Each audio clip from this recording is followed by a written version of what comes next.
जाति का अभिशाप है या फिर वरदान? नहीं, जाति की बात कर रहे हैं कि जाति जनगणना की बात कर रहे हैं? नहीं, बिल्कुल नहीं। अभिशाप क्यों है? किसी भी, पहली बात कि बिहार में जो काम हुआ जातियों की संख्या को गिनने का, वो जनगणना नहीं है, वो सर्वे है। जनगणना कराने का अधिकार राज्य सरकारों को नहीं है, जनगणना केंद्र का मामला है। लेकिन उसको आप सर्वे कहिए या जनगणना कहिए, वो सर्वे यहाँ आया, उससे कोई दिक्कत नहीं है। सर्वे में तो वही बात निकल के आई जो सब लोग कह रहे हैं कि समाज का एक बड़ा वर्ग जिसके नाम पर पिछले 30-35 साल में राजनीति की गई, जिनके वोट से लोग सत्ता में बैठे, उनकी स्थिति, उनके बच्चों की स्थिति जो आज से 30 वर्ष पहले थी, कमोबेश वही है। जातीय जनगणना सर्वे का जो राजनीतिक फायदा उठाने की लोग कोशिश कर रहे थे, पिछले 1 साल से हम कह रहे हैं इसका कोई राजनीतिक फायदा नहीं हो सकता है। और उसका परिणाम ये है, आप देख लीजिए कि जातिगत जनगणना और सर्वे को देशव्यापी मुद्दा बनाकर भाजपा से लड़ने का दावा करने वाले नीतीश कुमार खुद ही अपना दल छोड़कर भाग गए भाजपा की शरण में। अगर जातिगत सर्वे का कोई चुनावी असर होता तो नीतीश कुमार छोड़कर भागते नहीं। ये सीधा दिखाता है, कोई भी सर्वे, कोई भी जनगणना अगर आप करते हैं, समाज के विभिन्न भागों के वर्गों की स्थिति के बारे में अगर सरकार को उसके बारे में बेहतर जानकारी होती है तो उसमें कोई नुकसान नहीं है। लेकिन सिर्फ जानकारी हो जाने मात्र से लोगों की स्थिति नहीं सुधरेगी। ये जनगणना का विषय नहीं है।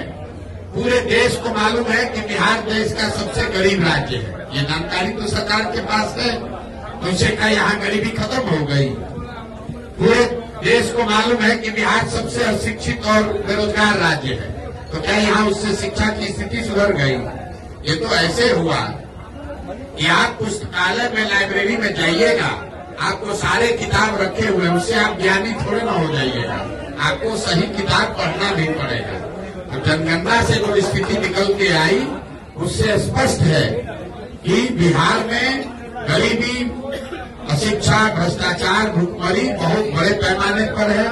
और जिन वर्गों के नाम पर लालू जी, नीतीश जी ने पिछले 30 वर्ष में राज किया, उन वर्गों के लोगों को इसका कोई लाभ नहीं मिला है। ये बात पहले उनके विरोधी कहते थे। जनगणना कराकर नीतीश कुमार, लालू यादव ने वो कीचड़ अपने आप अपने मुंह पर लपेट लिया, ये स्वीकार कर लिया कि जिन वर्गों के प्रतिनिधित्व की, आवाज की, एम्पावरमेंट की बात कर रहे थे, उन वर्गों को पिछले 30-35 साल में कोई लाभ नहीं मिला।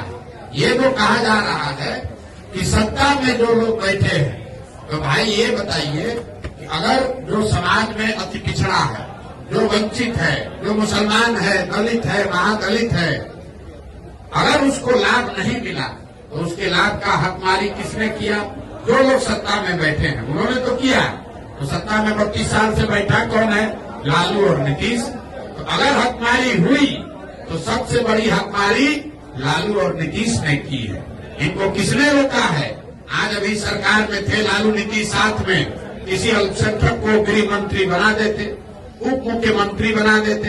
तो जब सरकार बनी तो मुसलमानों के वोट से आरजेडी जो अपनी राजनीति करती है, उन्होंने मुसलमानों को एक भी विभाग नहीं दिया।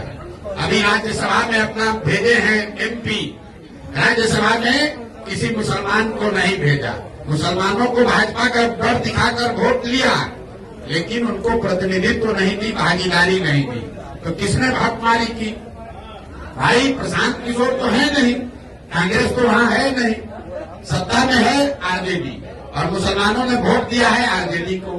और उसके बावजूद अगर आरजेडी आपको हक नहीं दे रही है तो आपका हकमारी वही कर रहे हैं। यही हाल नीतीश कुमार ने किया। 15 साल से अति पिछड़ा दलित, महादलित का वोट लिया, लेकिन कितने अति पिछड़ों को कोई विभाग दिया? कितने अति पिछड़ों को सामाजिक राजनीतिक जगह दी? अपने विभाग में, अपने मंत्रिमंडल में कितने महादलित को जगह दिया है? आप जरा देख लीजिए, उनके अगल बगल बैठने वाले जो लोग हैं वो किस समाज के लोग हैं? वो कितने अति पिछड़ों को बगल में बैठा है? यहाँ का गृह मंत्रालय, यहाँ का वित्त मंत्रालय, यहाँ का ग्रामीण विकास, जल संसाधन, पथ निर्माण, ग्रामीण कार्य, ये जितने बड़े विभाग हैं इसमें कोई अति पिछड़ा, कोई मुसलमान नहीं है। और इसी अति पिछड़ा और मुसलमान के नाम पर 30 वर्ष से ये लोग राज कर रहे हैं दोनों लोग। तो ये जो सर्वे हुआ, ये सर्वे करके जैसे विनाश काले विपरीत बुद्धि, ज्यादा चालाक बनिएगा तो यही होगा। ऊपर वाले ने आप ही के हाथ से ये स्वीकार करा दिया, प्रमाण दे दिया कि जिस 30 साल से मुसलमानों के, अति पिछड़ों के, महादलित के, वंचित के नाम पर आपने वोट किया, उनको आपने कोई हक नहीं दिया। उनकी आर्थिक, सामाजिक, शैक्षणिक स्थिति जैसे 30 साल पहले थी वही आज बनी हुई है।